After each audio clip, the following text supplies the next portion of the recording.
swasta atau dosen pendidik klinik di rumah sakit, ya.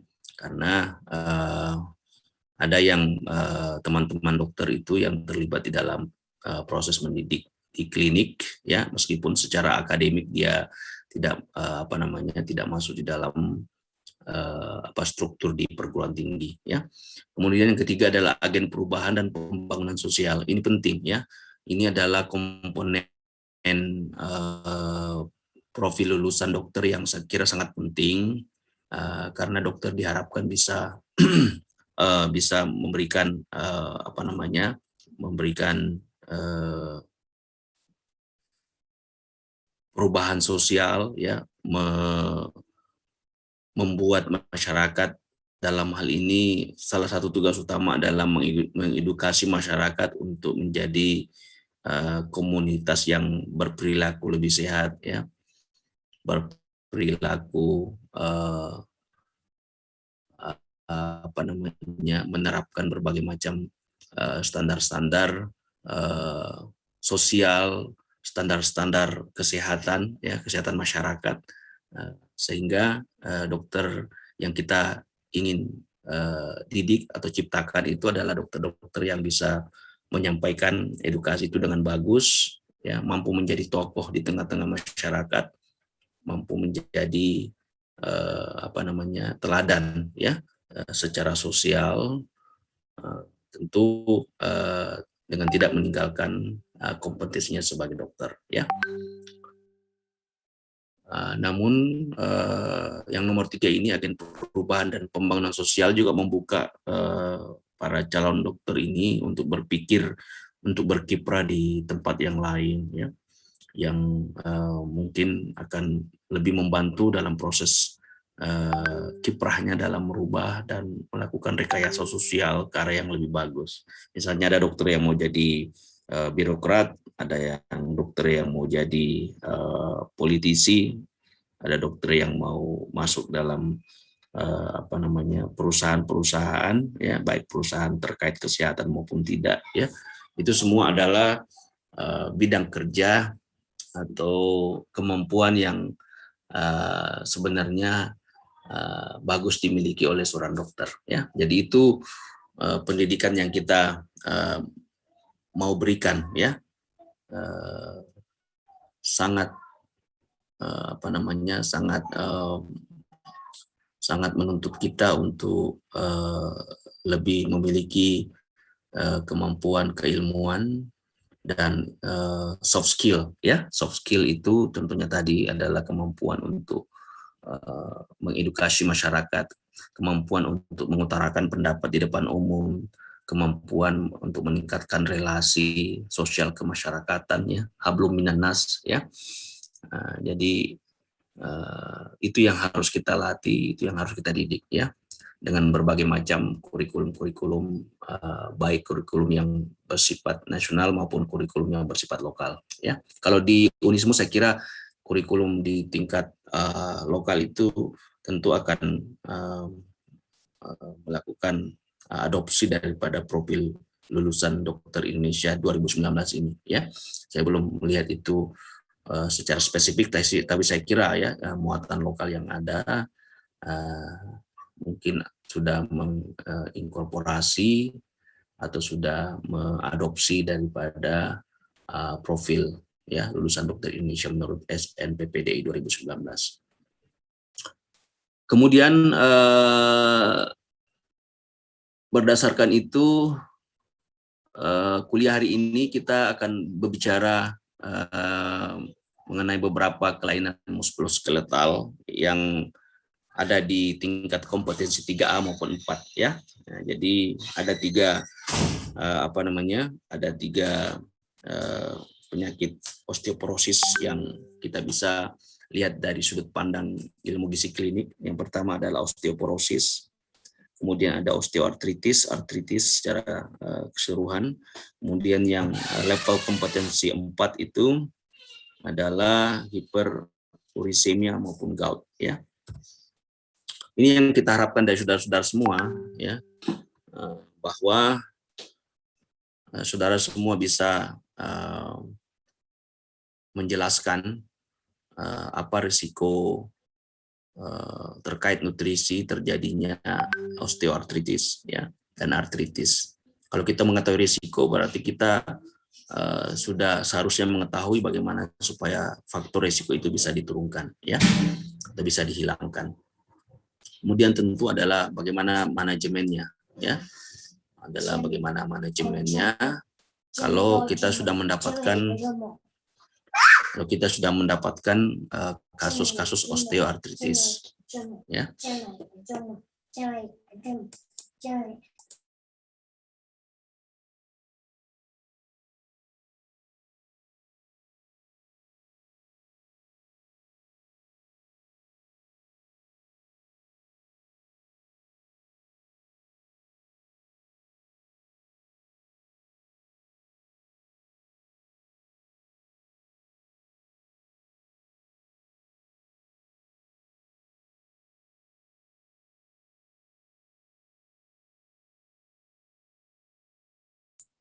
Oke ya, minta maaf tadi ada gangguan dari anak saya. Begini kalau kita bekerja dari rumah ya. Nah, kita lanjut. Kemudian yang kedua adalah bagaimana manajemen nutrisi pada osteoporosis ya. Kemudian yang ketiga adalah gout atau hiperurisemia, bagaimana manajemennya dari dari sudut pandang gizi. Itu yang kita harapkan ya. Jadi pertanyaan yang akan saya berikan pada ujian nanti ya berkisar pada apa objektif ini.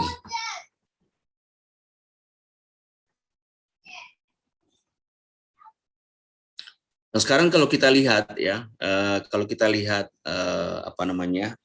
mineral yang terkandung dalam tulang, kita lihat di sini bahwa kalsium, fosfat adalah dua jenis mineral yang paling banyak ya.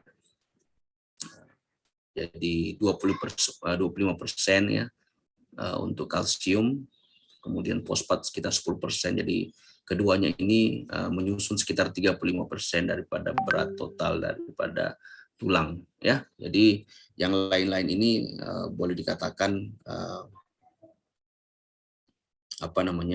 minimal ya, minimal dari segi komposisi mineral tulang.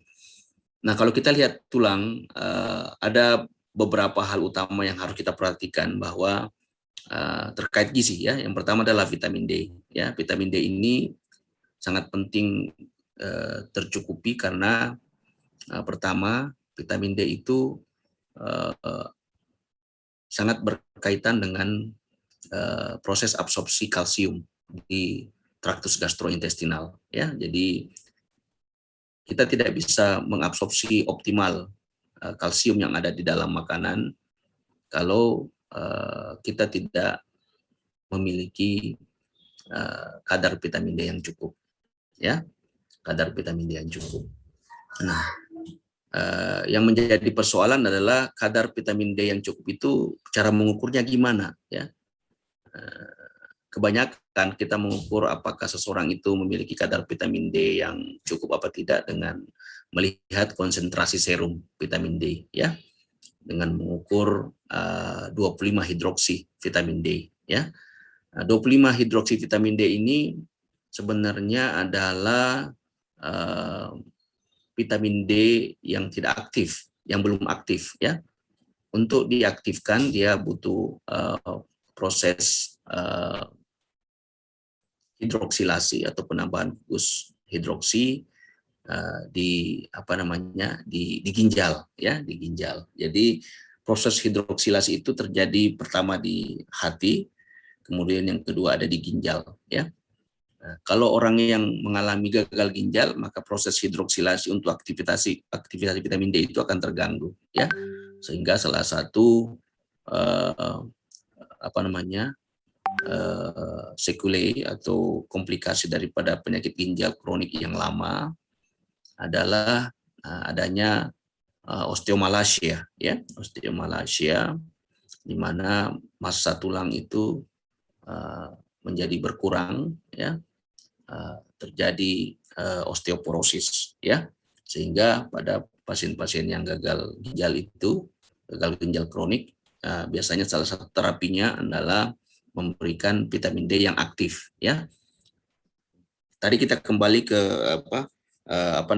fungsi daripada vitamin D itu adalah membantu absorpsi kalsium di traktus gastrointestinal. Jadi kalau seseorang itu tidak memiliki kadar vitamin D yang cukup, maka kalsium yang kita makan sehari-hari tidak bisa terabsorpsi, ya, di dalam traktus gastrointestinal. Kemudian yang kedua adalah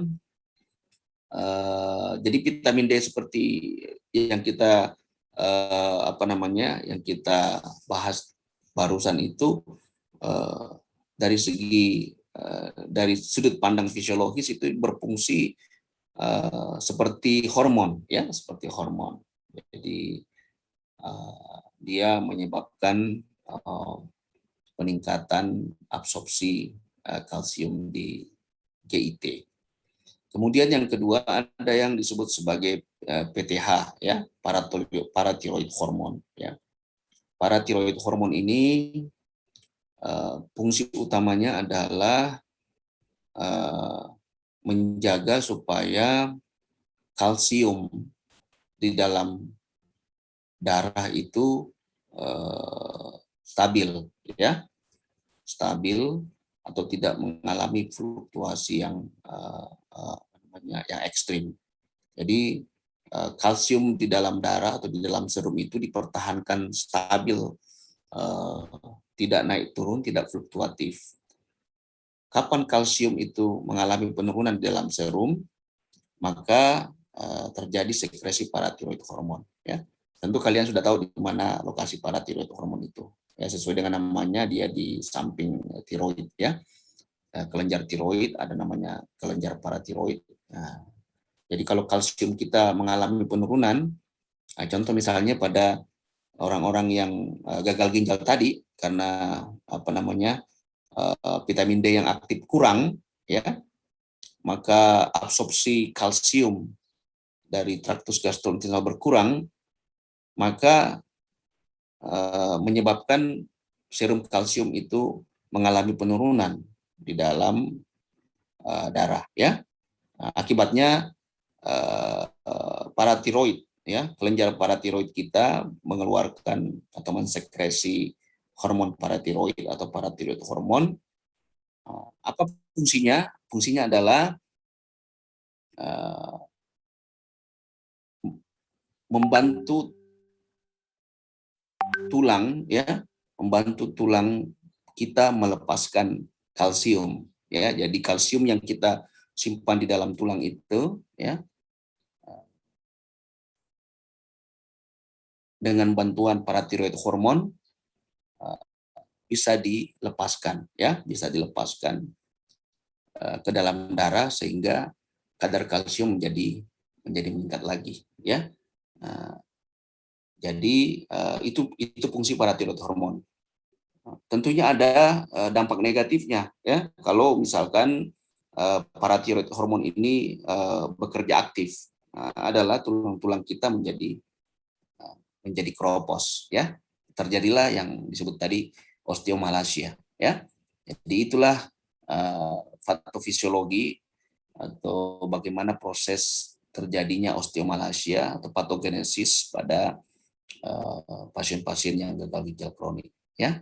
Jadi vitamin D di dalam darah berkurang, ya, vitamin D yang aktif, kemudian kalsium tidak bisa terabsorpsi, kalsium serum mengalami penurunan, akibatnya merangsang paratiroid hormon mensekresi hormon supaya kalsium yang ada atau yang disimpan di dalam tulang itu dikeluarkan ke dalam serum supaya kalsium di serum itu kembali ke yang normal, ya. Nah, itu adalah prosesnya, ya, paratiroid hormon. Nah, kemudian ada fosfat, ya. Fosfat ini penting juga, ya, karena metabolisme kalsium itu sangat terkait dengan fosfat, ya. Jadi kalsium diabsorpsi, ada istilahnya persaingan antara kalsium dan fosfat ini diabsorpsi, ya, sehingga kalau dalam kalau di dalam makanan kita kalsium itu kurang, maka fosfat itu akan lebih banyak diabsorpsi. Begitu pula sebaliknya, ya. Dan ini tentu terkait juga dengan hormon-hormon yang terlibat di dalam metabolisme tulang, ya.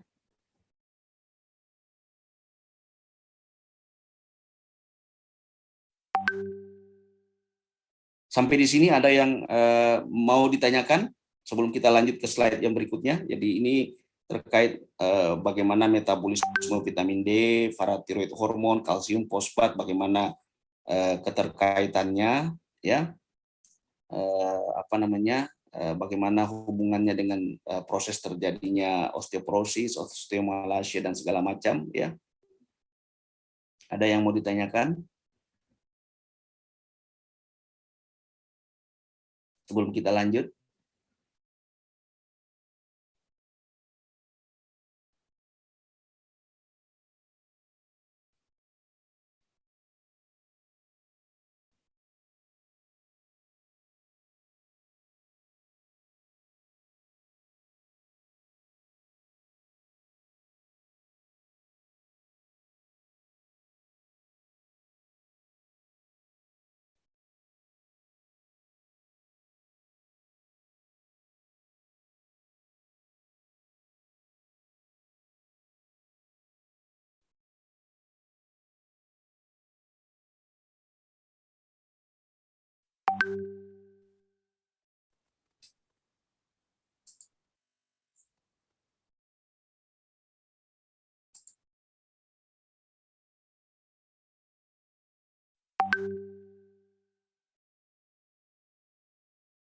Oke, kalau tidak ada kita lanjut, ya.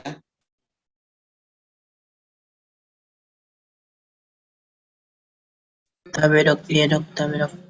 Oke. Nah, kita masuk ke osteoporosis, ya. Tabe dok, iya dok. Osteoartritis, ya, maksudnya osteoartritis. Jadi saya kira ini sudah dikuliahkan di penyakit dalam. Jadi osteoartritis ini biasanya mengenai lebih banyak pada wanita, ya. Kemudian orang-orang yang sudah di atas 40-an tahun, ya. Orang-orang tua, ya. Kemudian ada faktor genetik, ya. Jadi anak-anak dengan orang tua dengan riwayat osteoartritis juga memiliki risiko yang lebih tinggi, ya, untuk mengalami osteoartritis. Kemudian yang paling sering terkena itu adalah ada yang disebut sebagai DIP, ya, distal interphalangeal.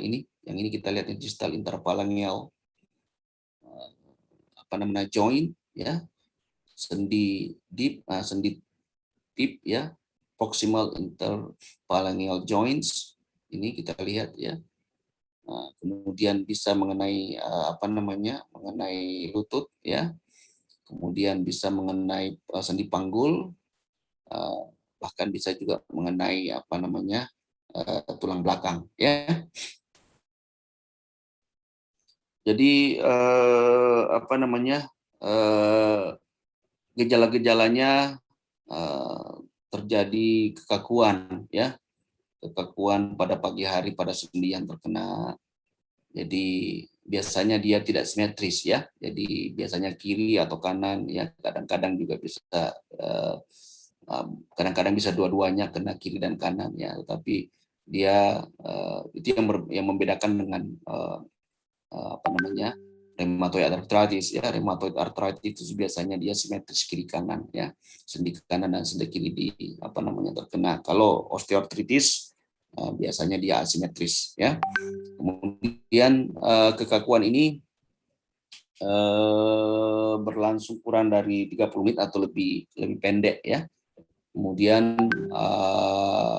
rasa sakit ini biasanya terjadi pada sore atau malam hari, ya, sore atau malam hari setelah sendi tersebut lama dipakai, ya, dipakai atau terpakai selama bekerja. Nah, kalau rheumatoid arthritis itu tidak begitu, ya. Kemudian kita bisa melihat ada perubahan-perubahan pada radiologi, ya. Kita bisa lihat ada ada pembengkakan pada struktur jaringan lunak, ya, jaringan ikat di sekitar sendi. Kemudian mungkin ada destruksi pada tulang, ya, ada pembentukan tulang-tulang baru atau osteopit, ya, seperti yang ada di sini. Coba lihat, ada osteopit di sini, ya, ada dislokasi, ada deformitas dan segala macam, ya. Nah, bagaimana kita mendekati osteoartritis ini dari perspektif gizi? Pertama, kita harus mengetahui faktor risiko, ya. Jadi faktor risiko terkait gizi pada osteoartritis ini yang pertama adalah obesitas, ya. Obesitas atau overweight. Jadi asesmen pertama kita adalah apakah penderita osteoartritis ini mengalami obesitas apa enggak, ya. Mengalami overweight apa tidak, ya. Cukup dengan kita melihat secara klinis bisa kelihatan, ya. Bisa kelihatan menggunakan BMI, ya, atau IMT, kita sudah bisa atau mengkalkulasi apakah seseorang itu mengalami overweight atau obesitas. Nah, itu faktor risikonya, ya. Jadi bagi penderita osteoartritis yang mengalami obesitas atau overweight, tentu saran pertama atau goal kita paling pertama adalah losing weight, ya, menurunkan berat badan secara bertahap sehingga gejala-gejala osteoartritis ini bisa berkurang, ya, bisa terjadi perbaikan, ya. Ini sudah banyak penelitian yang menunjukkan bahwa penurunan berat badan pada penderita osteoartritis itu bisa membantu, ya, terutama osteoartritis yang terjadi pada sendi-sendi yang menyanggah badan, ya, misalnya pada sendi lutut, ya, sendi panggul maupun sendi tulang belakang, ya. Jadi kalau kita menurunkan berat badan, ya tentu bisa mengurangi beban pada sendi-sendi tersebut. Kemudian faktor risiko yang kedua adalah dari dulu, ya, dari zaman kuno dikenal bahwa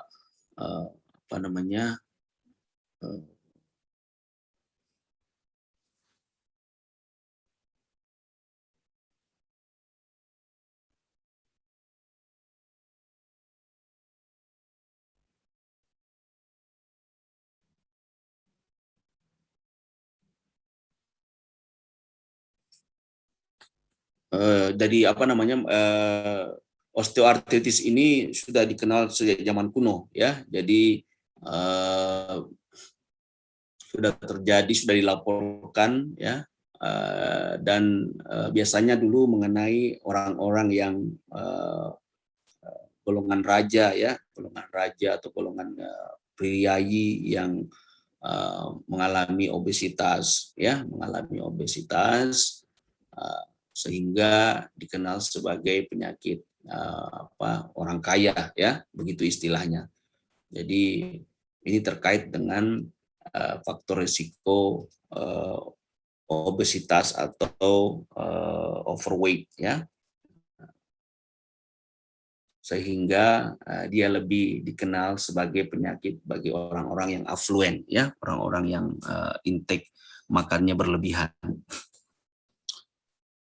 Kemudian bagaimana itu yang pertama, ya, tadi kita harus melakukan assessment, ya. Kemudian yang berikutnya adalah mainstay daripada osteoartritis ini sebenarnya adalah bagaimana supaya rasa sakit atau pain yang diderita oleh pasien itu bisa dihilangkan atau bisa dikurangi, ya.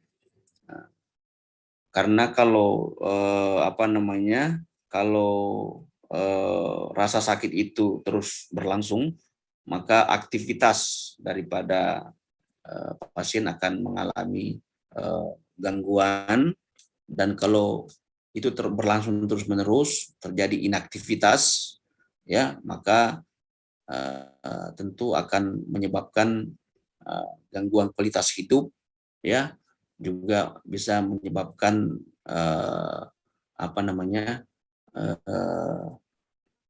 tidak terjadi aktivitas fisik, ya, sehingga ada lingkaran setan di sana, ya, dia obes misalnya, atau dia overweight karena dia mengalami osteoartritis, dia sakit di persendian sehingga dia tidak aktif secara fisik, ya, lebih banyak duduk, lebih banyak istirahat, ya, tetapi makannya misalnya tetap, maka itu akan menambah berat badan, ya, sehingga ada lingkaran setan di sana. Jadi lingkaran setan itu harus diputus, yaitu dengan memberikan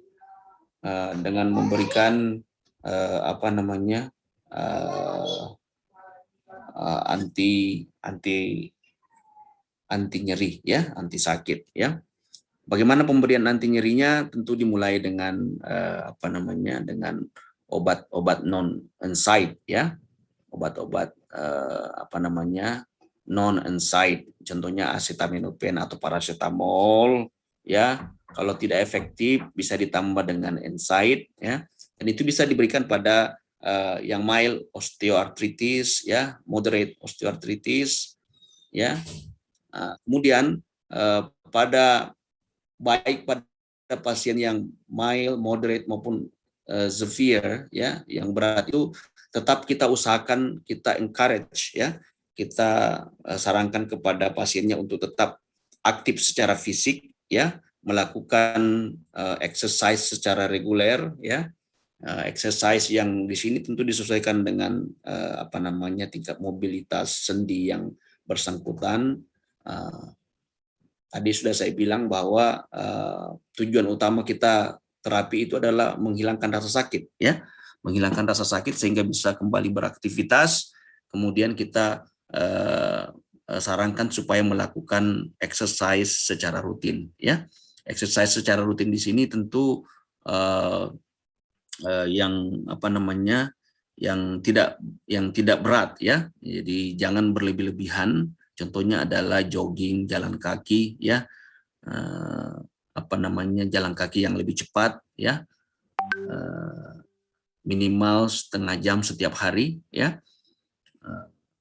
Bisa juga kalau rasa sakitnya itu agak berat, nah, bisa kita sarankan untuk melakukan rehabilitasi atau exercise di dalam air, ya, di kolam renang, sehingga tekanan pada sendi itu bisa berkurang, ya. Jadi bisa juga dibantu dengan melakukan penyanggahan atau bracing, splinting pada pada sendi yang mengalami serangan, ya. Jadi intinya adalah hilangkan rasa sakitnya, kemudian encourage atau dorong supaya dia kembali aktif secara fisik, melakukan regular exercise, ya, baik pada mild, moderate maupun severe osteoartritis, ya. Menghilangkan rasa sakitnya itu yang mulai dengan obat paracetamol, kemudian kalau tidak efektif pilih NSAID, ya. Kalau dia moderate, ya, bisa kita berikan glukosamin dan chondroitin, ya. Kemudian kalau tidak bisa, secara stepwise kita mempertimbangkan terapi untuk memberikan painkillers yang lebih tinggi seperti opioid, ya, kemudian injeksi kortikosteroid dan segala macam, ya. Bisa juga injeksi hyaluronic acid, ya, di osteoartritis. Dan itu biasanya dilakukan oleh teman sejawat di penyakit dalam yang konsultan reumatologi ya. Nah, kalau dari segi gizi klinik ya tentu kita berhubungan dengan losing weight bagi mereka yang overweight, obesitas dengan melakukan kontrol atau penurunan intake kalori. Kemudian kita bisa berikan suplemen glukosamin chondroitin ya pada pasien-pasien yang mengalami osteoartritis yang moderate ya. Ini sudah bisa dijadikan sebagai salah satu cara, karena ada penelitian-penelitian yang menunjukkan bahwa dengan memberikan kombinasi ya glukosamin dan chondroitin juga bisa menghilangkan rasa sakit yang sedang ya pada osteoartritis, memperbaiki struktur sendi ya. Baik ya. Jadi ini kesimpulan daripada manajemen gizi ya pada orang-orang yang mengalami osteoartritis ya. Pertama kita cek dulu apakah dia mengalami kelebihan berat badan apa enggak ya. Jadi kita harus mengurangi kalori, memberikan gizi yang seimbang ya kepada pasien-pasien osteoartritis ini. Kemudian penurunan berat badan yang kita rencanakan itu tidak tiba-tiba ya. Jadi dalam waktu setengah tahun sampai 1 tahun kita harapkan bisa terjadi penurunan 5-10% berat badan. Itu adalah target yang yang optimal ya. Kemudian kita juga harus mengevaluasi apakah terjadi sarcopenic obesity ya. Jadi sarcopenic obesity itu adalah suatu kondisi di mana pasiennya mengalami obesitas ya, tetapi massa dan kekuatan ototnya itu mengalami penurunan ya. Kenapa demikian? Karena orangnya ini jarang beraktivitas atau aktivitasnya termasuk tidak aktif ya, entah karena membatasi diri karena rasa sakit tadi ya. Jadi sangat penting menghilangkan atau mengurangi rasa sakit yang diderita oleh penderita osteoartritis ya, karena itu akan membuat mereka berisiko mengalami sarcopenic ya, obesity ya, bisa mengalami obesitas, penambahan massa lemak tetapi massa ototnya berkurang dan kekuatan ototnya berkurang. Nah, kalau terjadi sarcopenic begini, ini bisa menimbulkan banyak ekses metabolik ya. Ekses metabolik itu contohnya adalah terjadi resistensi insulin ya. Ingat bahwa kalau kita memiliki massa otot yang kurang, maka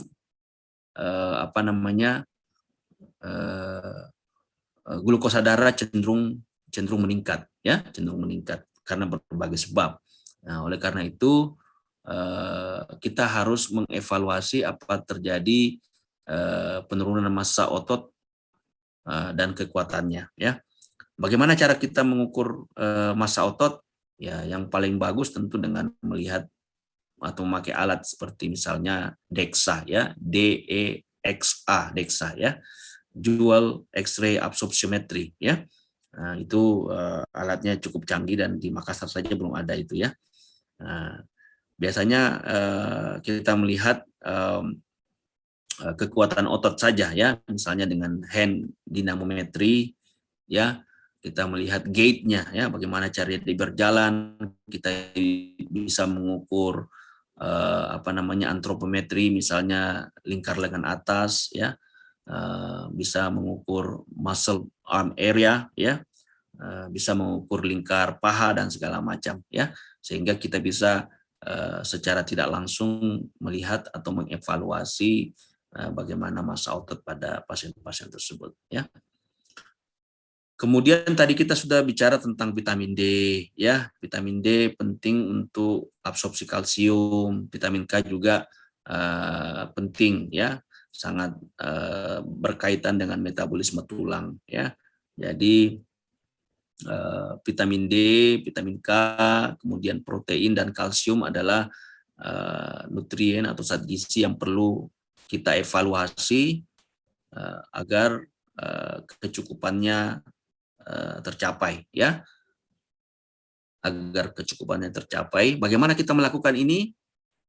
Ya, dengan melakukan nutritional assessment, ya. Nutritional assessment itu atau penilaian nutrisi itu dilakukan dengan pertama dietary assessment, ya. Jadi kita melakukan penilaian atau assessment terhadap apa yang dikonsumsi oleh dikonsumsi oleh pasien. Kemudian kita hitung, bisa kita pakai software tertentu, mungkin sudah pernah dipraktekkan di di praktikum, ya, dengan memakai Nutri-Survey. Dari situ kita bisa lihat, pasiennya ini intake-nya cukup atau tidak cukup,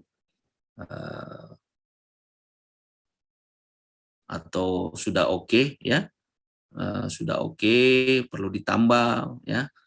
Kalau dia kurang, ya, untuk berbagai macam nutrien yang kita tahu penting di dalam menjaga kesehatan tulang, ya. Tadi vitamin D, vitamin K, ada protein dan kalsium, ya.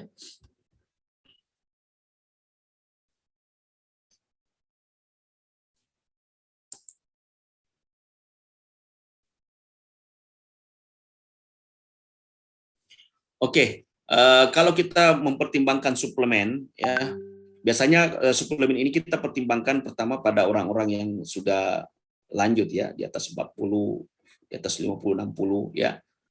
Vitamin D ini ada di dalam berbagai bentuk, ya. Ada namanya vitamin D1, D2, ya. D2, D3, ya. Jadi biasanya kalau suplemen itu intensitasnya juga berbeda-beda, ya. Jadi kekuatan atau jumlah dosisnya berbeda-beda, tetapi pada orang-orang secara umum kita anjurkan kita beri suplemen 400 sampai 1000 international unit, ya. Vitamin D ini cukup aman sebenarnya, ya, bahkan bisa diberikan sampai 10.000, 20.000, bahkan 50.000, ya. 50.000 international unit per minggu cukup aman diberikan, ya. Jadi tergantung tingkat kecepatan kita mau meningkatkan kadar serum vitamin D. Kalau kita mau cepat, ya kita memakai preparat yang memiliki dosis yang lebih besar, ya. Tetapi secara umum 400 sampai 1000, ya, 1000, 5000 sampai 1000 sampai 5000 kalau kita mau lebih cepat, ya. Tapi umumnya kalau kita tidak pasti dengan serum kadar serum vitamin D, biasanya kita kasih 400 sampai 1000, ya. Kalau kita sudah periksa, misalnya dia kurang, ya, dari 30, ya, jadi kadar serum vitamin D yang normal itu di atas 30 nanogram, ya, per mikroliter, ya. Jadi misalnya kalau kita periksa kadar serum seseorang, kemudian jumlahnya di atas 30, tetap kita bisa kasih suplemen, misalnya memberikan suplemen 1000, ya. Yang paling optimal itu kalau dari kepustakaan kadar serum vitamin D yang optimal itu atau yang dianjurkan biasanya di atas 50 nanogram, ya. Jadi kalau di atas 50 nanogram itu biasanya kita tidak mempertimbangkan untuk memberikan suplemen, ya. Tetapi kalau baru 30, meskipun itu dianggap oke, bisalah kita memberikan suplemen antara 400 sampai 1000.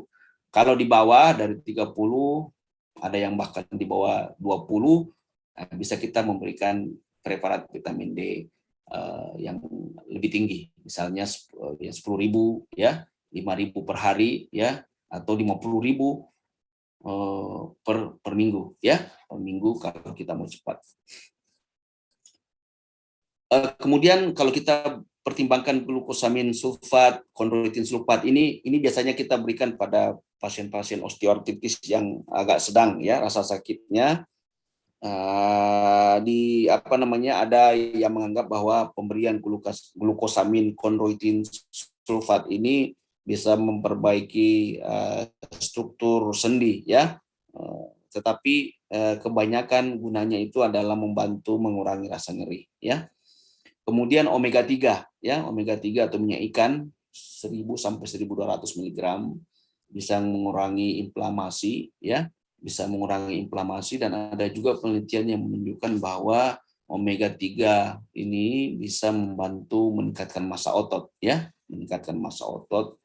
Tentu baik untuk mencegah terjadinya sarkopenia tadi ya.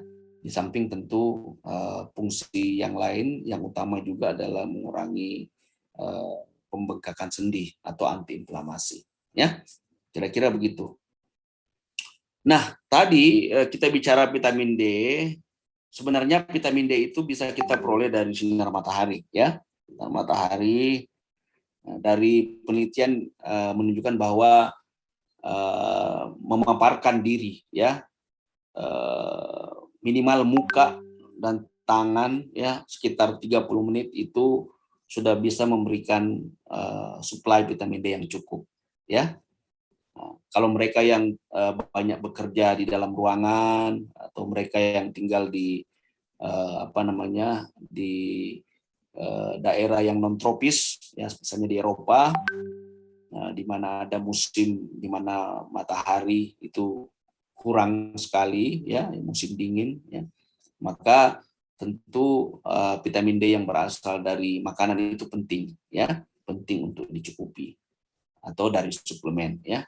Kalau kita mau mendapat vitamin D yang dari makanan, yang mana saja yang kita bisa yang bisa kita konsumsi. Masalahnya sumber vitamin D dari makanan itu tidak terlalu banyak yang kaya ya. Jadi hanya terbatas saja ya. Contohnya ini adalah ikan-ikan yang berminyak ya. Contohnya sardin, tuna, salmon, mackerel, ya, herring, itu semua adalah ikan-ikan yang berminyak, ya. Kalau kita bakar biasanya banyak sekali minyak-minyaknya yang jatuh-jatuh, ya. Jadi ikan yang berminyak ini banyak mengandung vitamin D, ya. Sekitar 3,5 ons, ya. Itu mengandung sekitar 400 international unit, ya.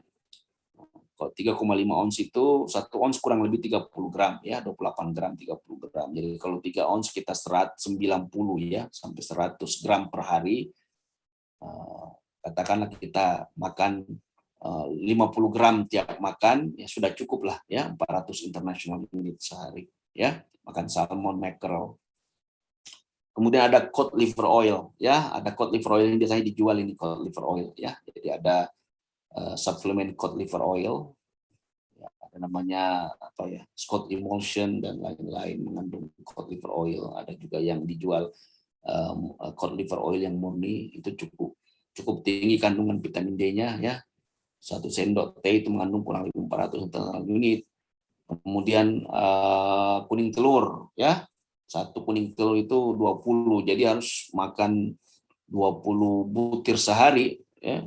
20 butir sehari itu luar biasa ya. Jadi tidak terlalu kaya lah ini ya. Yang kaya itu shiitake mushroom juga ya. Kemudian organ-organ dalam seperti hati ya, itu mengandung cukup banyak vitamin D.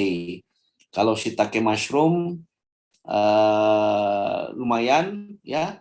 Kalau mau meningkatkan lebih banyak lagi, katanya ada penelitian yang menunjukkan bahwa kalau mau meningkatkan kandungan vitamin D pada jamur, itu kita jemur dulu ya, kita jemur 15,5 jam di bawah sinar matahari jamurnya, maka vitamin D yang ada di dalam jamur itu bisa lebih meningkat ya. Nah, itu salah satu triknya.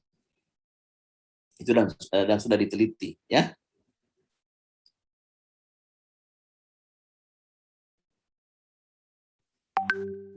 Jadi di sini Tadi saya sudah bilang bahwa omega 3 fatty acid ini yang ada pada minyak ikan sangat penting untuk menjaga integritas daripada sendi, kemudian bisa mengurangi rasa nyeri, ya.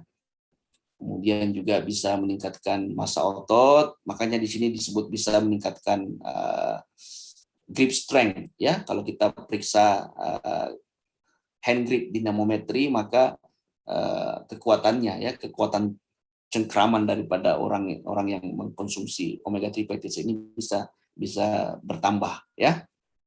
Kemudian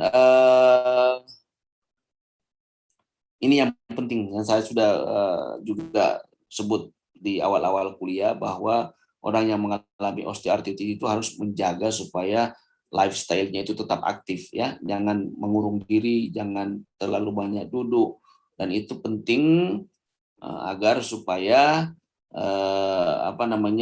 tulangnya lebih sehat. Ya, tadi mungkin saya lupa menambahkan bahwa absorpsi kalsium kita, kekuatan tulang kita juga sangat dipengaruhi oleh aktivitas fisik, ya. Semakin kita bergaya hidup aktif, maka tulang kita itu akan cenderung lebih kuat, ya, karena ada stres pada tulang. Kalau kita kurang bergerak, ada imobilitas, maka resiko terjadinya reabsorpsi kalsium dari tulang itu, ya, itu akan meningkat, ya, itu akan meningkat sehingga menyebabkan kekuatan tulang atau massa tulang menjadi berkurang, ya. Jadi ingat, painkillers pada orang-orang yang osteoartritis ini penting supaya membantu mereka aktif kembali, ya. Nah, kalau rasa sakitnya sudah terkendali, encourage mereka untuk melakukan aktivitas fisik secara teratur. Contohnya dengan melakukan jogging, jalan cepat, baik di luar rumah maupun di rumah. Kalau dia punya treadmill, ya, punya sepeda, itu bisa di sepeda statik, ya, bisa diedukasi untuk melakukan setiap hari. Oke, baik, itu osteoartritis, ya. Sampai di sini ada yang mau didiskusikan sebelum kita lanjut? Huzain, Abdullah, ada tidak yang mau ditanyakan dari kuliah awal ini?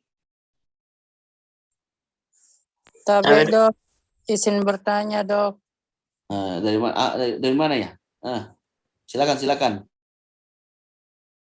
Tapi dok, mau bertanya dok, bagaimana kira-kira manajemen dietnya dok, orang-orang yang mengidap osteoartritis, terutama pada orang atau pasien-pasien lansia dok. Kan pasien-pasien lansia itu kan dok, dia banyak sekali keluhannya dok, ada keluhan ulu hatinya dan keluhan lainnya. Terus bagaimana kita caranya memberikan manajemen diet dok, sementara pasiennya itu punya keluhan ini dok, ulu hatinya dok, atau keluhan di lambungnya dok. Dok. Ya, pertanyaan yang bagus, ya. Jadi kalau dia osteoartritis, pasiennya tua, kemudian dia ada keluhan lambung, ada dispepsia, ya, mungkin ada risiko terjadinya ulkus. Gimana tuh memberikan anti nyeri, misalnya NSAID yang juga meningkatkan risiko terjadinya ulkus lambung, ya. Sekarang itu kan ada ada NSAID yang yang aman, ya, atau bisa juga kita berikan secara bersamaan, misalnya dengan kombinasi antara NSAID dengan sucralfate misalnya, ya. Jadi ini ada di kuliah di tempat lain.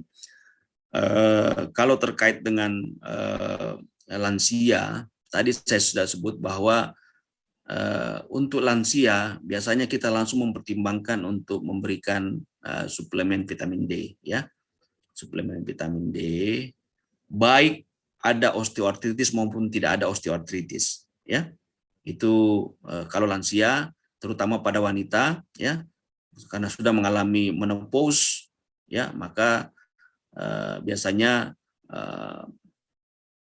mereka sangat rentan mengalami osteoporosis, ya. Jadi tidak ada osteoartritis kalau dia lansia. Kalau lansia itu di atas 60 tahun, ya, 65 tahun ke atas, ya, tergantung definisinya. Kita selalu mempertimbangkan untuk memberikan suplementasi vitamin D, ya, suplementasi vitamin D. Kemudian kita kalau dalam nutritional assessment-nya kita menganggap bahwa atau mencurigai bahwa intake kalsiumnya rendah, maka kita berikan memberikan suplemen kalsium, atau bisa juga dengan memberikan susu yang rendah lemak, ya, yang rendah lemak, sehingga intake kalsiumnya bisa terpenuhi. Karena memberikan vitamin D tanpa memastikan bahwa intake kalsiumnya cukup juga tidak akan optimal, karena vitamin D itu kan tadi kita sudah sebut meningkatkan kalsium, absorpsi kalsium di tratus gastrointestinal, tetapi kalau yang mau diabsorpsi itu tidak ada atau tidak mencukupi, kan tidak optimal, ya. Jadi pada pasien-pasien lansia ini pertimbangkan untuk langsung memberikan suplemen vitamin D, suplemen kalsium, ya. Berapa banyak itu? Ya, mulailah dengan dosis yang rendah. Kalau kita tidak memeriksa serum vitamin D-nya, mulailah dari dosis yang tadi, yang 1000, ya, bisa sampai 5000. Kalau mau menggunakan dosis yang lebih tinggi, tolong cek serum vitamin D-nya, ya, untuk memastikan. Kalau di atas 30, ya, cukup dengan suplemen suplemen yang tadi, yang 400 sampai 1000 tadi. Kalau kurang dari itu bisa pertimbangkan 5000, 10.000, ya. Nah, biasanya kita beri suplemen ini minimal 3 bulan, ya, minimal 3 bulan setiap hari. Setelahnya bisa kita kasih per minggu, ya. Setelahnya kita lihat, kita cek lagi serum vitamin D-nya. Kemudian yang kedua, kita sarankan kepada orang-orang tua untuk selalu aktif, ya. Kemudian ada kesempatan untuk mendapatkan sinar matahari 15 sampai setengah jam sehari, ya. Ini penting juga, ya. Kalau misalnya Anda suatu saat nanti tugas untuk memberikan edukasi pada panti-panti jompo, jangan lupa mengajarkan mereka untuk senam. Jangan lupa mereka diajarkan untuk mandi matahari setiap pagi, ya, 15 sampai 30 menit, agar mereka mendapat suplai vitamin D yang cukup, ya. Nah, itu. Begitu, ya, Ahmad, ya. Masih ada lagi yang kurang jelas? Bertanya lagi kalau masih kurang jelas. Tapi dok, jadi itu makronutrien lemak, protein, dan karbohidratnya apakah dibatasi atau tidak, dok? Kalau misalkan pada pasien osteoartritis disertai dengan ini, dok, penyakit lambungnya, dok. Tapi dok. Penyakit lambungnya di sini apa yang dimaksud penyakit lambung itu? Maksudnya dia ini, dok, dia gastritis kah, dok, atau dispepsia, dok? Apakah kita batasi asupan konsumsi makronutriennya, dok, pada pasien osteoartritis guna untuk menurunkan ini berat badannya, dok? Tapi, dok. Ya, kalau dia ada overweight atau obesitas, nah tentu kita ada strategi untuk menurunkan berat badan, ya. Jadi tentu kalorinya itu yang harus diturunkan. Biasanya kita kurang 500 kilokalori, 300 sampai 500 kilokalori. Kalau misalnya dia selama ini setelah kita lakukan asesmen mengkonsumsi misalnya 2.500, kemudian beratnya tetap atau bertambah secara perlahan-lahan, kita kurangi 500 jadi turun 2.000, ya. Itu gampangnya seperti itu. Tapi ingat, biasanya itu kita lakukan pada orang-orang yang muda, ya. Ingat, pada pasien-pasien yang usia lanjut atau lansia, kita tidak terlalu agresif untuk menurunkan berat badan, ya. Karena kenapa? Biasanya pasien-pasien tua atau lansia ini sudah mengalami gangguan regulasi atau homeostasis berat badan, ya. Jadi kalau dia losing weight, biasanya dia tidak bisa lagi mengalami peningkatan berat badan, ya. Kalau dia terlalu drastis dan dia sangat turun, kita sangat susah untuk meningkatkan kembali. Begitu juga kalau dia kita tingkatkan kalorinya agar bertambah berat badan, misalnya dia kurus, itu kalau dia berlebihan dia susah turun lagi, ya. Dia susah naik, dia susah turun. Jadi ada gangguan regulasi. Oleh karena itu sangat berhati-hati kita melakukan upaya penurunan berat badan atau peningkatan berat badan pada orang-orang lansia, karena regulasi berat badan mereka itu mengalami gangguan, ya. Ini saya sudah kuliahkan di tempat lain mungkin. Jadi harus hati-hati, perlahan-lahan sekali. Kalau bisa, kalau tidak terlalu berlebihan, kalau dia cuma overweight, saya kira kita tidak perlu paksakan untuk turun, ya. Berbeda dengan orang-orang yang muda atau masih di bawah 50 tahun, ya. Itu mungkin kita bisa lakukan secara agresif. Tapi pada orang-orang yang lansia di atas 65, saya kira kalau dia overweight, saya kira kita tidak sarankan. Tapi kalau dia obesitas dan obes 2 misalnya, itu ya kita bisa pertimbangkan untuk melakukan manajemen berat badan secara agresif, ya. Bagaimana Ahmad? Tapi terima kasih banyak, Dok. Oke, bertanya lagi kalau memang masih ada, ya. Kalau belum jelas ditanya lagi berikutnya kalau memang ada yang masih perlu ditanyakan. Masih ada yang lain lagi?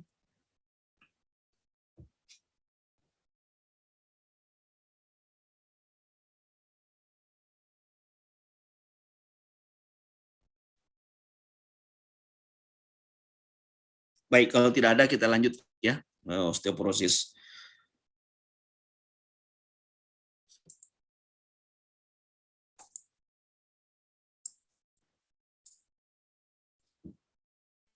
Nah, osteoporosis ini tadi saya sudah singgung bahwa penyakit pada umumnya mengenai pada usia lanjut, ya.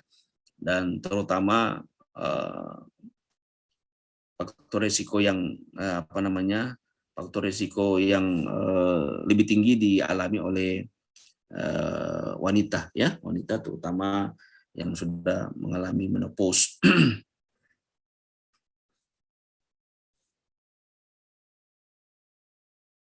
Nah, kalau kita lihat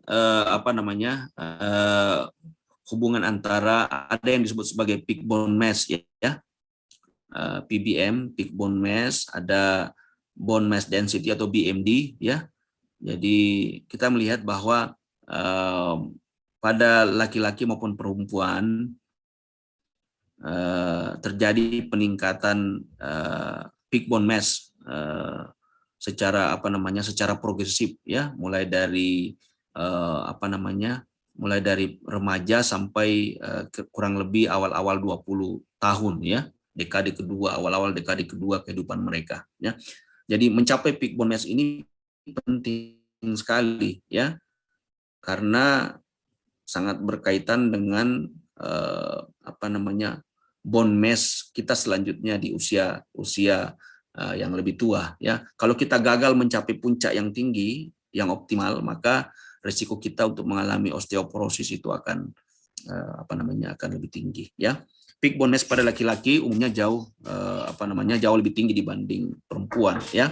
Jadi ini adalah faktor hormonal, kemudian berbagai faktor yang lain, ya, aktivitas, ya, kekuatan dan segala macam yang faktor intake, ya, sehingga kenapa laki-laki itu umumnya atau sebagian besar memiliki peak bone mass yang lebih tinggi dibanding perempuan.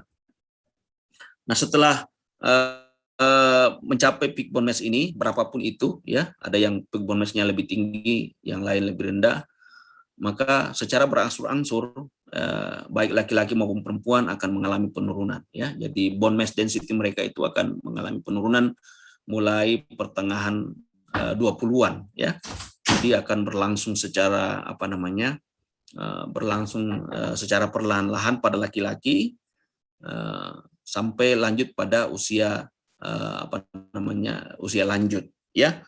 Nah, ini ada variasi, ya, antara orang yang misalnya aktivitas fisiknya kurang dengan orang yang aktivitas fisiknya yang bagus, terpelihara, ya. Jadi salah satu cara agar peak bone mass itu terpelihara dengan bagus adalah tetap menjaga supaya aktivitas fisik itu tetap aktif, ya, sampai usia tua, rajin berolahraga, ya, rajin jalan kaki, rajin bersepeda, ya, rajin bermandi matahari, itu akan menjaga peak bone mass, ya, peak bone mass pada laki-laki. Pada perempuan bagaimana? Ya, kira-kira bagus, maka peak bone mass-nya itu bisa terjaga. Namun ada faktor lain yang menyebabkan ada ancaman pada wanita untuk mengalami osteoporosis, yaitu masa menopause, ya. Masa menopause di mana masa itu ditandai dengan adanya risiko mengalami rapid bone loss, ya, karena pengaruh hormonal, ya. Karena hormon estrogennya mengalami penurunan secara signifikan setelah memasuki masa menopause, ya. Jadi faktor hormon estrogen ini penting juga di dalam proses menjaga stabilitas dan kekuatan metabolisme tulang, ya, metabolisme tulang.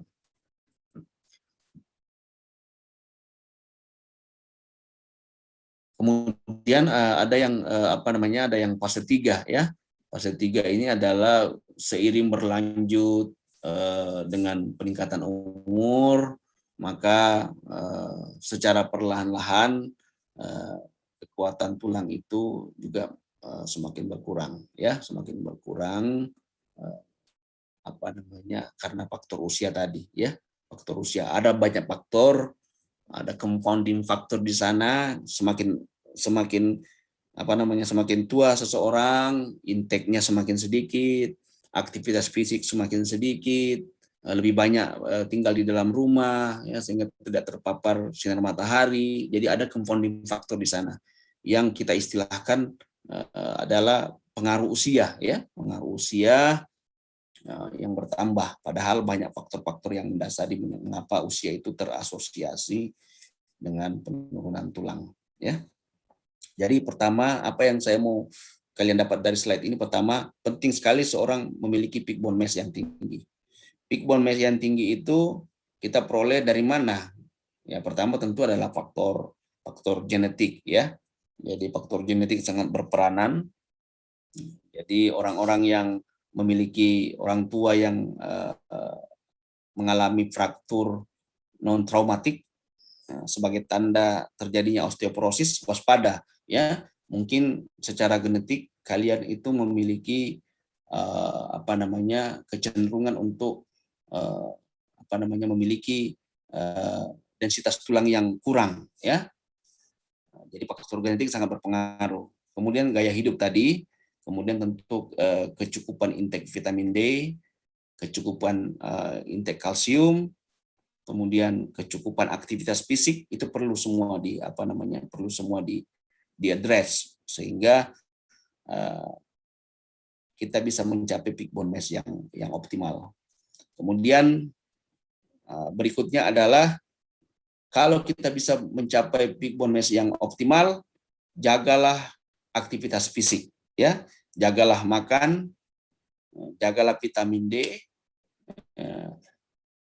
dengan baik sehingga peak bone mass itu bisa kita pertahankan lebih lama, ya. Pada wanita karena dia mengalami osteoporosis, sangat penting menjaga supaya aktivitas fisik itu terus, ya. Vitamin D juga terus. Apakah kita perlu mengganti terapi hormonal? Sampai saat ini hormon replacement therapy atau HRT pada wanita-wanita yang menopause itu conflicting. Artinya kita tidak anjurkan karena banyak efek samping, dan kita juga belum terlalu pasti apakah pemberian HRT itu bisa berpengaruh baik terhadap mempertahankan peak bone mass. Jadi kita tidak anjurkan, ya. Jadi intinya memelihara peak bone mass pada wanita dan laki-laki sama, ya. Aktivitas fisik, intake vitamin D, intake kalsium harus bagus, ya, harus dipertahankan sehingga peak bone mass itu bisa dipertahankan, ya. Kurang lebih itu yang ingin saya sampaikan di slide yang ini. Nah, ini kita sekira sudah tadi saya bicarakan.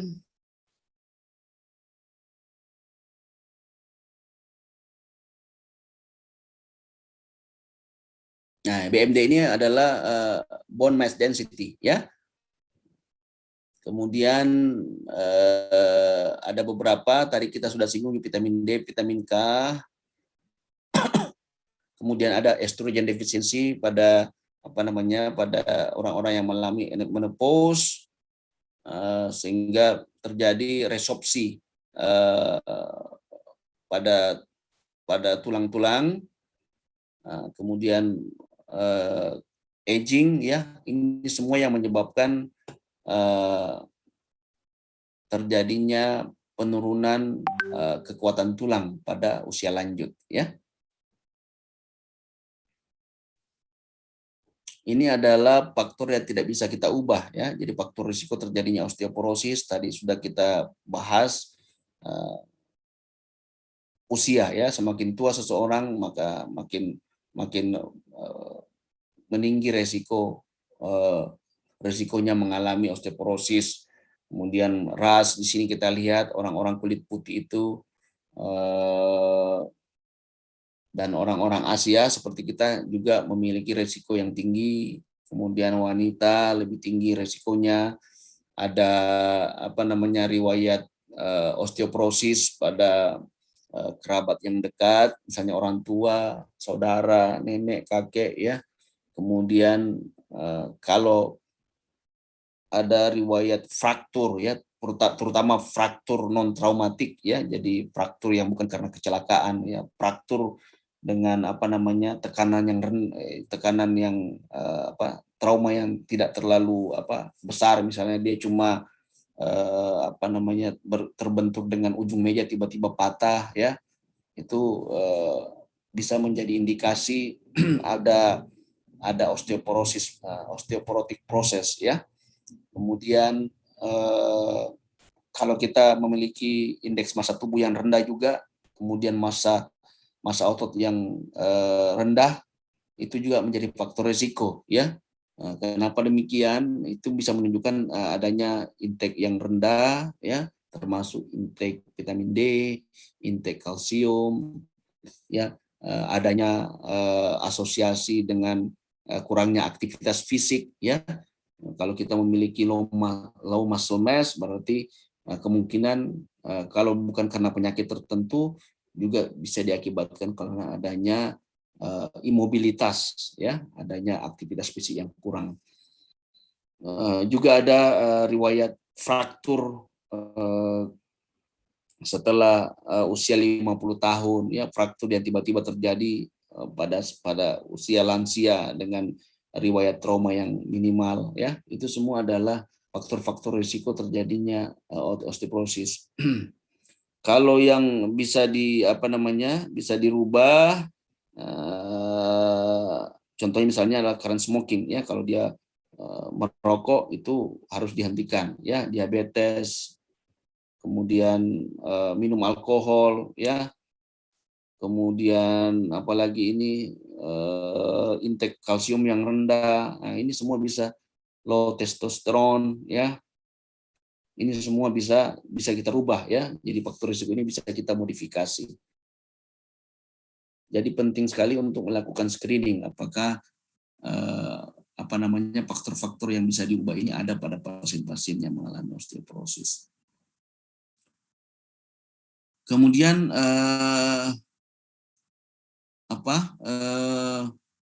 biasanya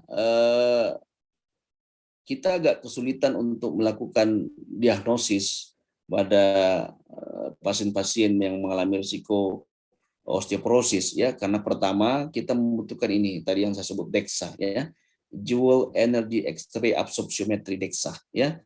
Jadi kalau kita mau mendiagnosis sebelum terjadi fraktur, kita agak kesulitan ya.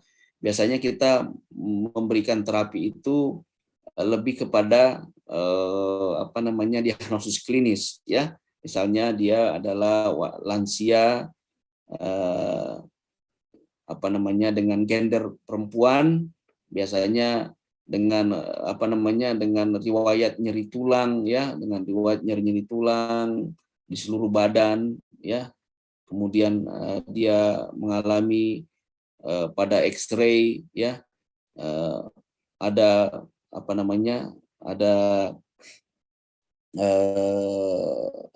fraktur tulang patologis ya, baru kita tahu bahwa kemungkinan besar ada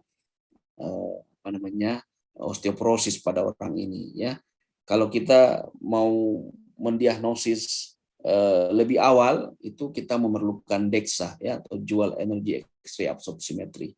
Bisa juga kita melakukan quantitative ultrasound ya.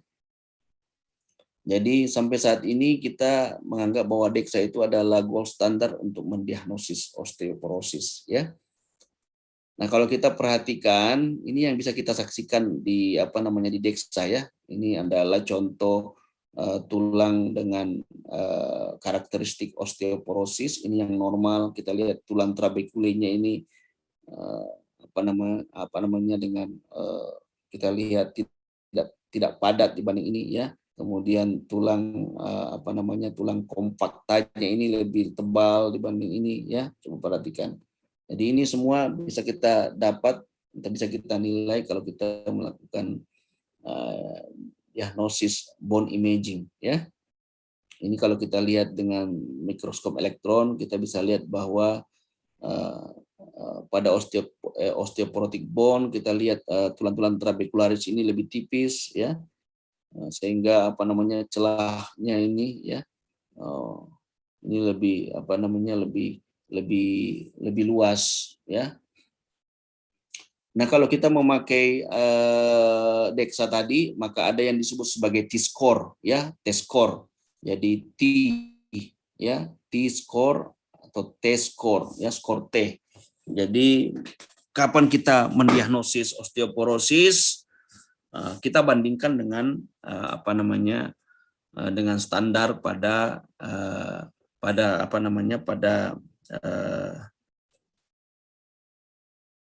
pada populasi yang sama, dengan umur yang sama, dengan gender yang sama ya. Jadi sama dengan tabel-tabel yang lain, misalnya tabel tabel antropometri lingkar perut atau lingkar lengan atas, itu kita selalu bandingkan dengan tabel ya, sesuai dengan umurnya dan jenis kelaminnya ya. Jadi kalau kita periksa bone mineral density ya, atau BMD-nya dianggap normal kalau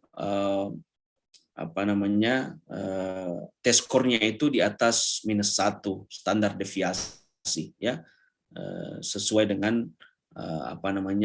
umur dan gendernya ya. Kalau antara -1 sampai -2,5 itu terjadi osteopenia. Osteopenia itu lebih mengarah kepada penurunan BMD ya. Kalau osteoporosis itu test score-nya itu kurang atau sama dengan -2,5 standard deviation ya. -2,5 dari standard deviation. Kemudian kalau ada osteoporosis yang berat, itu ada fraktur ditambah dengan BMD yang kurang dari -0,25 standard deviation ya. Jadi ada tabelnya tersendiri, kita periksa, kemudian kita bandingkan dengan orang yang seumurnya ya, yang normal.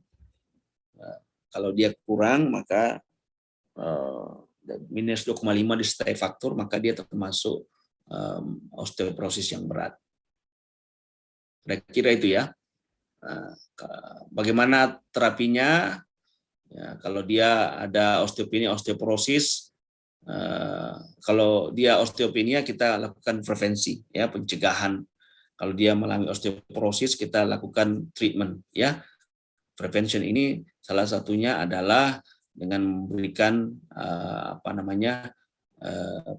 vitamin D, kemudian exercise rutin, ya, kemudian mencari mengapa underlying disease-nya, ya. Misalkan dia imobilitas karena osteoartritis, maka osteoartritis itu yang kita terapi. Kalau dia mengalami gagal ginjal kronik, ada osteomalacia, mungkin kita harus dari awal sebelum terjadi osteopenia itu kita memberikan terapi vitamin D aktif, ya. Nah, ini adalah nutritional management secara umum, ya. Pertama adalah vitamin D harus tercukupi, ya. Kapan kita mengetahui bahwa seseorang itu memiliki vitamin D yang cukup? Ya tadi kita sudah sebut, ya, bahwa periksa kadar vitamin D-nya, ya. Kalau 30 ke atas itu boleh kita anggap cukup, ya. Yang paling optimal itu di atas 50, ya. Ada yang bilang 40 sudah oke, ya. Kemudian kalsiumnya, ya, kalsiumnya intake-nya harus kita pastikan dia kalsium itu kurang lebih 800 sampai 1000 mg per hari harus kita konsumsi, ya, dari berbagai makanan, ya. Kemudian kalau kita menganjurkan untuk suplementasi dengan kalsium, pilihlah susu misalnya, susu yang rendah lemak atau skim milk, ya. Kemudian kita bisa juga memberikan suplemen kalsium dalam bentuk obat, ya, tablet ada, ya, suplemen kalsiumnya. Kalau memang ada efek samping kalau dia mengkonsumsi susu, misalnya pada orang-orang yang mengalami lactose intolerance, dia tidak bisa minum susu, ya kita berikan kalsium supplements dalam bentuk tablet, ya. Jadi perlu kita ingat bahwa bioavailability atau jumlah yang diabsorpsi pada kalsium suplemen itu tidak semuanya, ya. Jadi kalau kita kasih dia misalkan 1 gram atau 1000 mg, ya paling 30-40% yang terabsorpsi. Jadi sekitar 300 sampai 400 mg. Berarti kita harus kasih tablet 3, ya, sehari supaya bisa mencukupi 800 sampai 1000 mg sehari. Jadi bioavailability daripada suplemen kalsium itu rendah dibanding produk-produk susu, ya, sehingga dosisnya ini harus diperhatikan dengan bagus. Yang masalah adalah suplemen kalsium ini juga kalau berlebihan bisa mengalami hiperkalsemia, ya. Jadi kita upayakan supaya jangan lebih dari 500-600 mg, ya, 2-3 kali sehari. Tadi saya sudah bilang bahwa 3 kali, ya, jadi sekitar 1000 mg karena absorpsinya yang kurang, ya, absorpsi yang kurang. Kemudian pada saat bersamaan jangan mengkonsumsi zat besi, ya. Biasanya pada ibu-ibu yang anak-anak remaja putri, ibu-ibu yang sedang mau hamil, ya, kita berikan tablet tambah darah, ya. Kalau kita berikan suplemen kalsium, terjadi persaingan dalam absorpsi, ya, jadi harus diminum pada waktu yang berbeda, ya. Jadi sebenarnya suplementasi kalsium yang paling bagus itu melalui dairy product, ya, atau produk-produk susu. Tapi ada juga orang yang tidak suka minum susu atau mengalami gangguan gastrointestinal. Kalau dia minum susu, maka baru kita bisa mempertimbangkan suplemen kalsium berupa tablet, ya. Dan itu harus hati-hati, jangan sampai berlebihan, ya, karena ada risiko terjadinya hiperkalsemia, ya. dicukupkan saja ya, dengan mempertimbangkan bahwa bioavailabilitasnya itu sekitar 30-40% ya.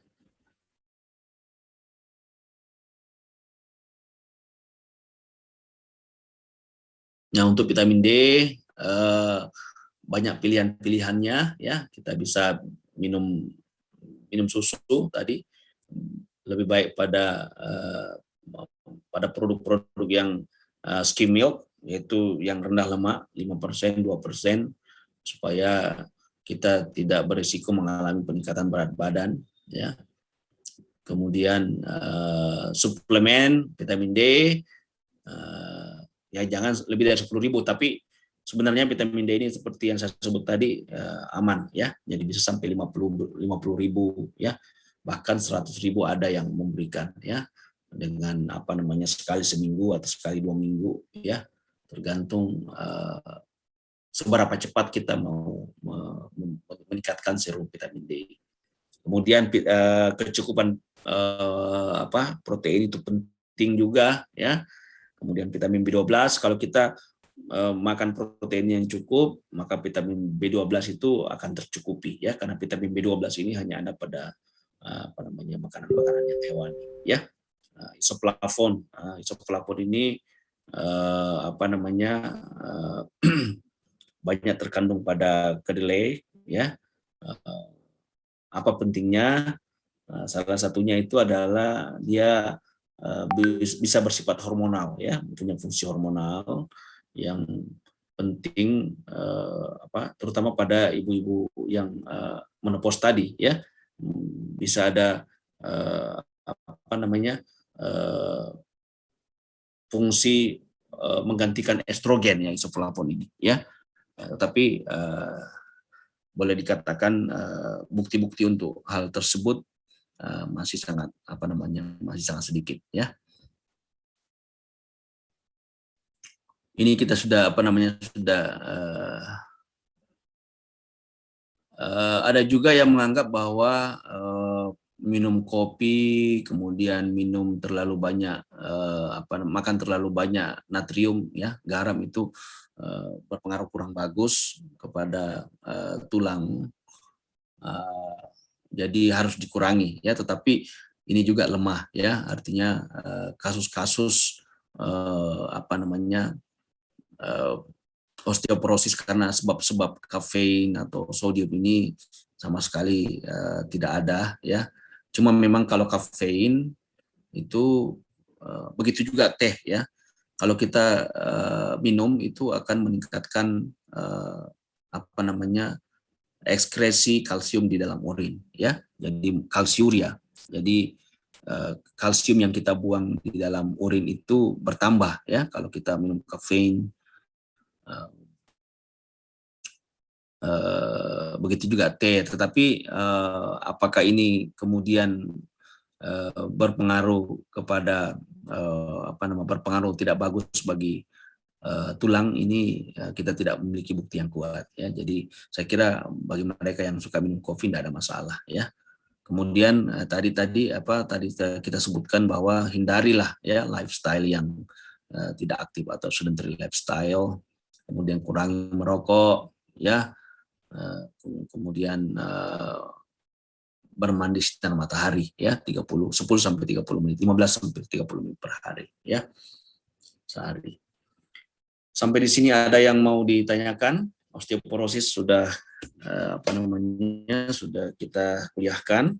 Belum lanjut ke topik yang terakhir, apa ada yang mau ditanyakan?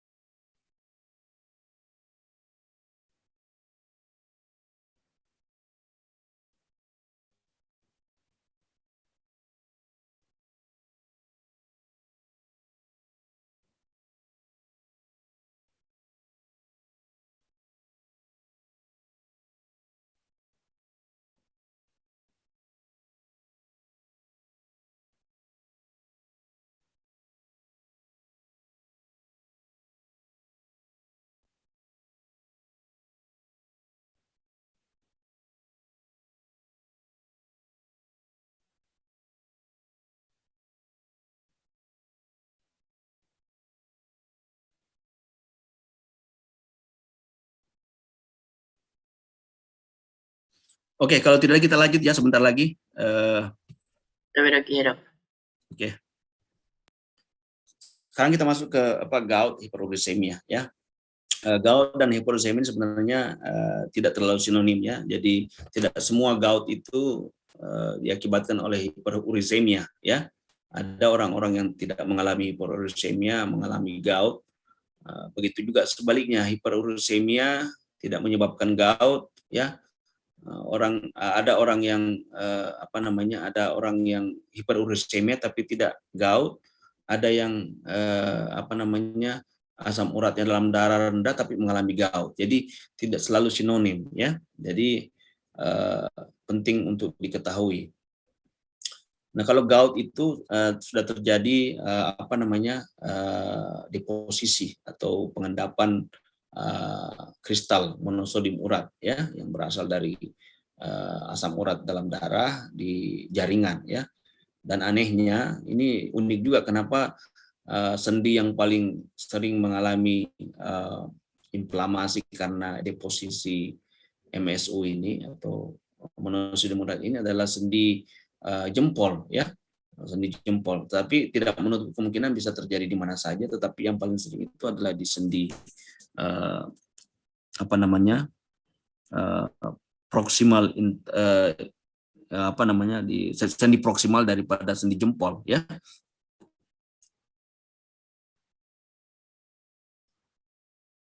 Nah, kalau kita mau kembali ke metabolisme asam urat, sebenarnya asam urat dalam darah itu berasal dari dua pathway atau dua jalur. Pertama adalah jalur endogen, ya. Kemudian yang kedua adalah jalur eksogen.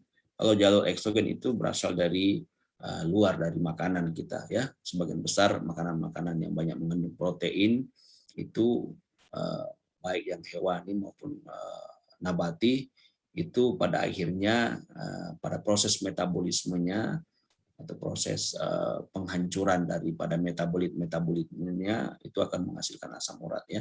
Jadi semua makanan yang mengandung inti sel itu baik yang berasal dari hewan maupun tumbuhan itu akan memberikan asam urat. Dan ini hanya kurang lebih berkontribusi sekitar sepertiga daripada asam urat dalam darah ya. Jadi makanan kita itu paling banyak berkontribusi sekitar sepertiganya saja. Yang paling banyak itu adalah asam urat yang merupakan hasil metabolisme endogen dari sel-sel mati yang kita punya ya, daur ulang sel-sel kita ya, itu 2/3 daripada asam urat darah ya. Jadi dia berasal dari purin ya, yang ada di sel inti ya, inti sel,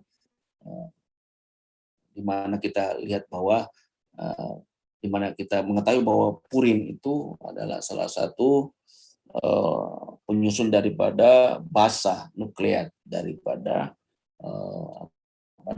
DNA RNA kita ya.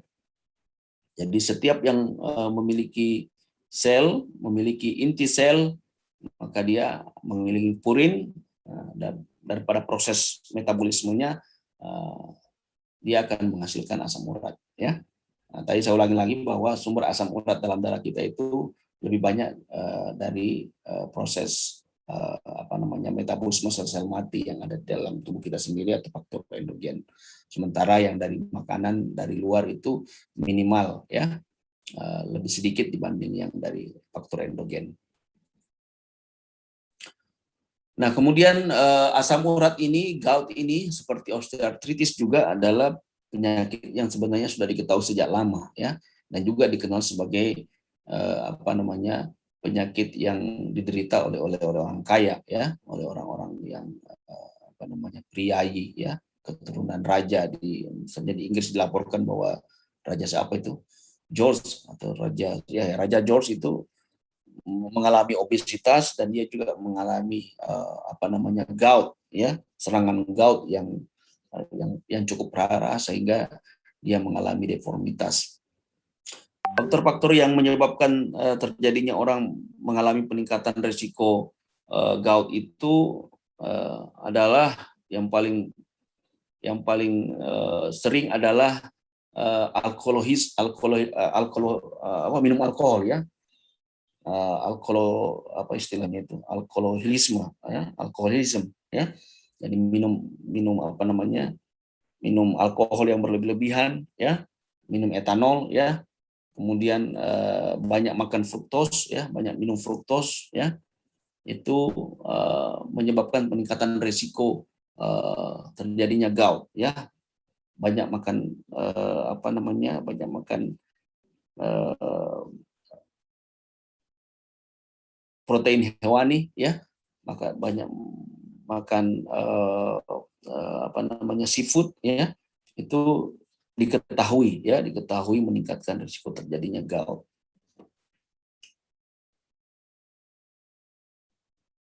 Nah, ini proses deposisinya ya. Jadi proses deposisinya kristal monosodium urat itu akan gampang terdeposisi di mana saja, tetapi paling sering ada di distal ya, proksimal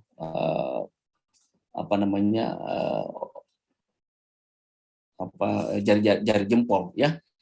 Ada yang mengatakan bahwa kenapa bisa demikian, karena kristal asam urat itu mudah mengalami deposisi atau pengendapan pada daerah-daerah yang mengalami penurunan suhu tubuh dibanding atau memiliki suhu tubuh yang lebih rendah dibanding dibanding bagian tubuh yang lebih tinggi ya.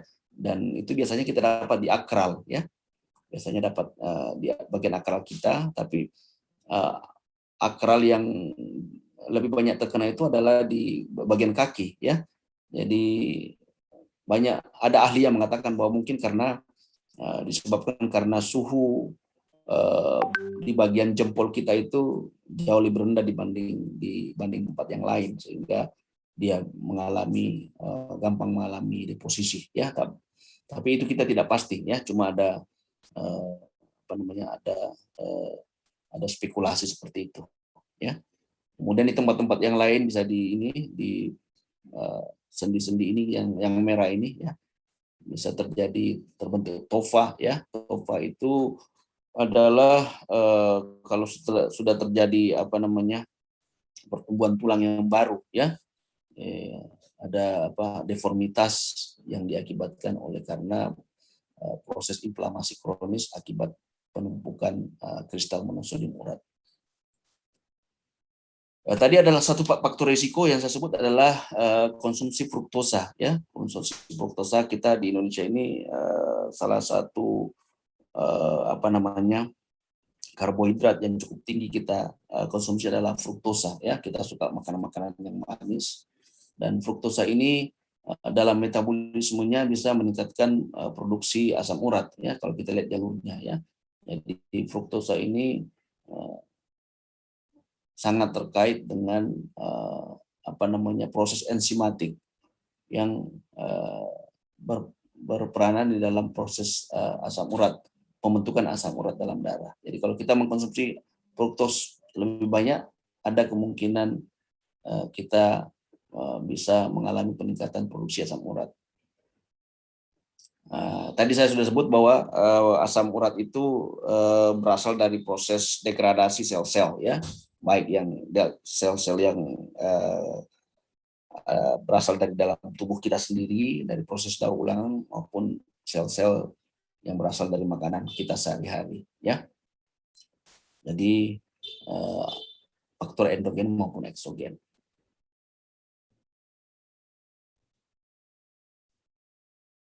Nah, bagaimana kita mengurangi hiperurisemia ya? Hiperurisemia sebagai salah satu faktor terjadinya gout ya, meskipun itu tidak sinonim ya. Sampai sekarang data-data yang kita dapatkan dari berbagai penelitian menunjukkan bahwa sebenarnya gout dan hiperurisemia ini yang paling bisa mengontrolnya itu adalah obat-obatan sebenarnya ya. Jadi kalau kita mau menurunkan asam urat darah atau mengurangi frekuensi terjadinya inflamasi gout, maka obat adalah merupakan hal yang paling utama baik dalam mencegah maupun mengurangi proses inflamasi yang terjadi, ya. Jadi biasanya tingkat keparahan gout itu diukur berdasarkan berapa sering dia mengalami inflamasi dalam periode tertentu, ya. Misalnya berapa sering dia mendapat serangan gout dalam sebulan, dalam 2 bulan, dalam 3 bulan, ya. Dan yang terbukti yang bisa mengurangi frekuensi itu adalah menggunakan obat, ya, baik itu colchicine, ya, maupun febusoxstat, ya, dan obat-obat yang lain, ya. Kalau mengurangi frekuensi serangan gout maupun hiperurisemia itu masih belum kuat dari segi evidence medicine kalau kita mempergunakan diet, ya. Jadi diet itu tidak bisa menjadi terapi utama dalam hiperuremia maupun gout. Dia sekedar memberikan terapi penunjang, ya. Karena kalau kita lihat penelitian-penelitian yang ada, ya, pembatasan purin dengan melakukan diet itu efektif memang pada orang-orang yang tidak mengalami gout, ya, tidak mengalami gout pada orang-orang yang sehat. Jadi kalau kita membatasi diet purin pada orang-orang yang sehat, ya, misalnya orang-orang yang tidak memiliki riwayat hiperuremia, tidak memiliki riwayat gout, memang bisa mengurangi proses mengurangi kadar asam urat dalam darah, ya. Tetapi bagaimana efektivitas dari intervensi diet ini dalam mengurangi resiko terjadinya serangan gout itu sampai sekarang evidence-nya masih lemah, ya. Jadi ini yang penting saya sampaikan kepada saudara-saudara, kalau kita merawat pasien-pasien gout atau hiperuremia, kita bisa memberi edukasi bagaimana supaya intake purin dari makanan itu bisa berkurang, tetapi untuk mencegah, ya, untuk mencegah terjadinya serangan gout bagi mereka yang sudah kena serangan, ada riwayat serangan, ya, kemudian ada orang yang memiliki hiperuremia kronik, ya, itu yang memiliki evidence base yang kuat itu hanya dengan mempergunakan obat-obat, ya, obat-obat untuk menurunkan asam urat maupun obat-obat yang menurunkan inflamasi, ya, karena gout, ya. Itu yang penting dipahami dengan bagus. Nah, apakah itu berarti bahwa tidak ada potensi untuk mengurangi hiperuremia dan gout pada orang-orang yang sudah mengalami ada riwayat gout dan hiperuremia dalam jangka panjang? Saya kira tetap ada, ya. Namun kita harus mengetahui batasan-batasan yang dimiliki, ya. Nah, kalau kita kemudian melakukan edukasi, maka apa saja yang bisa kita sampaikan kepada pasien, ya. Jadi biasanya penting untuk mengingatkan kembali bahwa ada makanan-makanan tertentu yang memiliki kandungan asam urat yang tinggi, ya, yang bisa kita hindari atau kita bisa batasi, ya. Itu yang pertama, ya. Jadi jenis-jenis makanan yang mengandung purin itu kita tunjukkan ini mengandung purin yang tinggi, sedang, dan rendah, ya. Kemudian kita ingatkan kepada pasien supaya jumlah intake air putih, ya, air putihnya, ya, high fluid intake itu cukup, ya. Jadi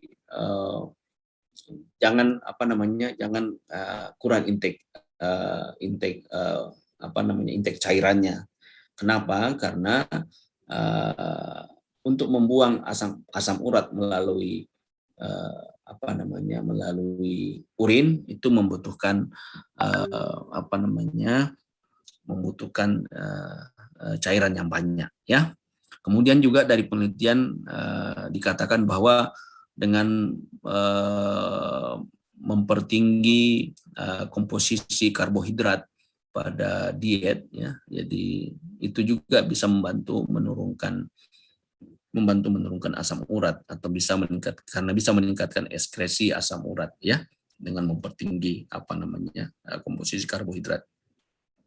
Kemudian tentu saja jangan mengkonsumsi alkohol, ya.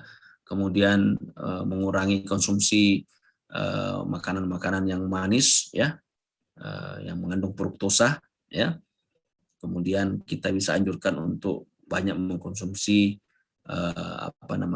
makanan yang banyak mengandung antioksidan, ya.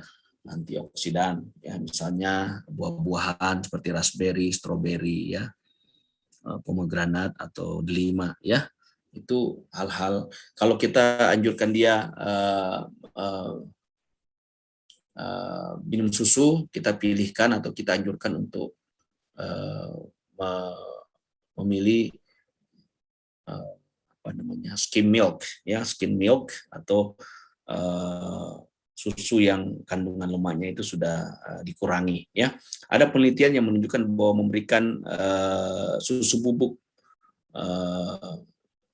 bubuk yang rendah lemak, ya, itu bisa mengurangi serangan gout, ya, bisa mengurangi serangan gout, bisa mengurangi hiperurisemia, ya, karena ada kandungan glikomakroprotein yang terkandung di dalam protein susu. Kemudian ada juga asam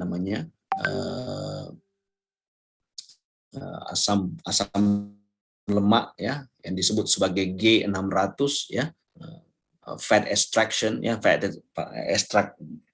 fat G600 yang terkandung di dalam susu itu yang bersifat anti-inflammatory, ya, sehingga dari uji klinis yang dilakukan bisa mengurangi serangan gout pada orang-orang yang memiliki riwayat terkena gout, ya. Jadi bolehlah kita minum susu skim, Pak, ya, karena kita mengharapkan supaya ada ada protein yang terkandung di dalamnya, kemudian jenis asam lemak yang ada di dalam yang terkandung di dalam susu itu yang sudah dibuktikan, ya, meskipun tidak terlalu banyak penelitian yang membuktikan bahwa bisa mengurangi serangan gout pada orang-orang yang memiliki riwayat gout, ya. Itu yang nah, kalau mengenai makanan-makanan yang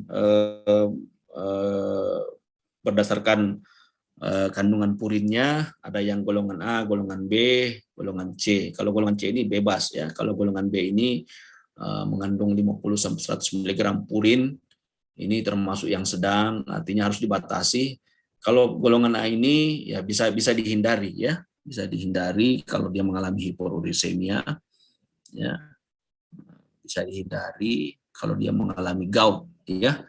Nah, tetapi seperti yang saya sebut tadi bahwa belum kuat evidence base yang menunjukkan bahwa dengan membatasi diet seperti ini itu bisa menurunkan frekuensi serangan gout, bisa menurunkan secara bermakna hiperurisemia, ya. Karena yang terbukti itu adalah pada orang-orang sehat, pada orang-orang yang tidak ada riwayat hiperursemia dan gout, memang membatasi ini bisa menurunkan asam urat darah, tetapi pada orang-orang yang sudah established, ya, mengalami gout atau hiperursemia, maka pembatasan atau diet, merestriksi diet seseorang ini belum jelas apa bisa menurunkan frekuensi serangan atau bisa mengurangi secara bermakna